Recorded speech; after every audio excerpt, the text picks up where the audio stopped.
Bom, pessoal, aqui nós temos um esquema para consolidar os conceitos que a gente viu antes ali de ativo, circulante, não circulante, passivo e tal. Aí um esquema de financiamento assim, de como que se constitui essa origem e destino dos valores da empresa.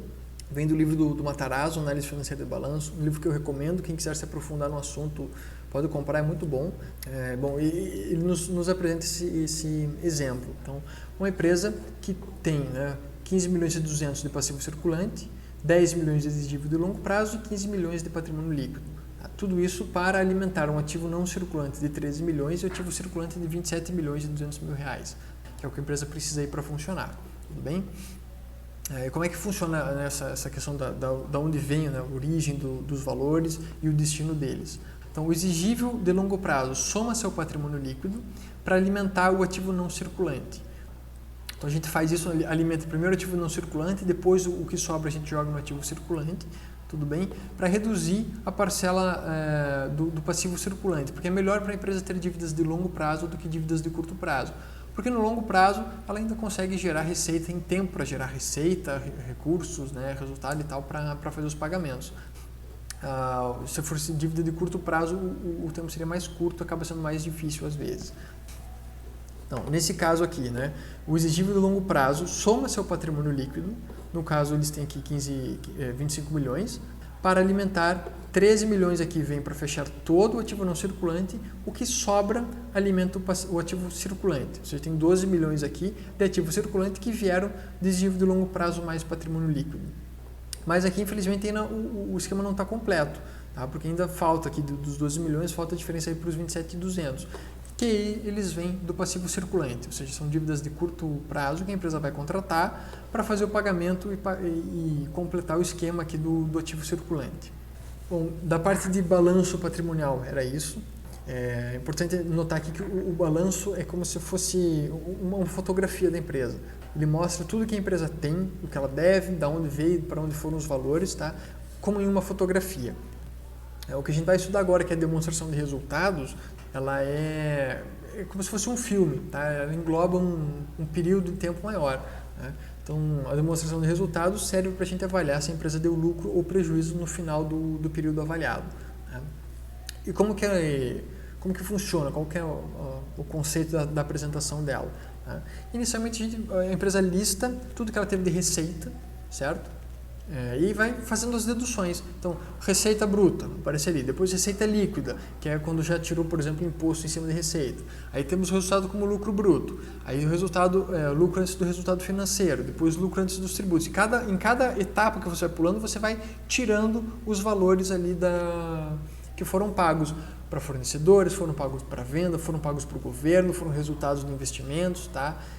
Enfim, todos os débitos vão sendo feitos e no final você tem ali o lucro líquido, tá? Então, logo no começo, a empresa lista tudo que ela recebeu de dinheiro, de recurso, na receita e vai separando. Isso aqui eu precisei pagar aquilo, vai limpando e no final a gente chega só com aquele cerne, assim, que é o lucro líquido e o resultado final da empresa, ok? Então, nós temos aqui um modelinho de uma demonstração de resultados que eu peguei do livro do Marion, outro livro excelente que eu recomendo aí para quem quiser aprofundar os estudos de contabilidade. Então, aqui está um pouquinho mais detalhado. Então, temos primeiro a receita bruta de vendas, da qual nós deduzimos ali as deduções das vendas. São vendas canceladas, descontos, devoluções, descontamos também os impostos sobre as vendas e chegamos ali na receita líquida. Uma vez tendo a receita líquida, deduzimos os custos dos produtos vendidos para chegar no lucro bruto. Então, note que a gente sempre vai tirando. Então, a receita bruta é o maior dos valores. A gente vai tirando deduções, impostos, custos, despesas, resultados, etc, etc. E lá no final, a última linha, nós temos o resultado líquido do período. Tá bom? Bom, temos que avaliar aqui os regimes contábeis. Como que eles funcionam. É como se fosse uma forma de registro das contas. Temos os regimes de caixa e regime de competência. O regime de caixa, ele vai avaliar só os pagamentos feitos em dinheiro, quase como se fosse dinheiro vivo, assim, só o recurso que entra e sai da empresa. É só isso que ele vai avaliar. Na hora que você paga, você anota lá o débito, na hora que você recebe, você anota o crédito. O regime de competência é um pouquinho diferente. Ele vai anotar, ele considera no período despesas que são contratadas, mas não necessariamente efetuadas, não são necessariamente consolidadas ali. Então, por exemplo, se eu assino hoje um contrato que vai me permitir ter uma receita de R$1.000, ano que vem eu vou englobar no meu resultado esse ano, no regime de competência. No regime de caixa, eu só vou reconhecer ele assim que esse recurso vier entrar na minha conta. Então, seria só no ano que vem.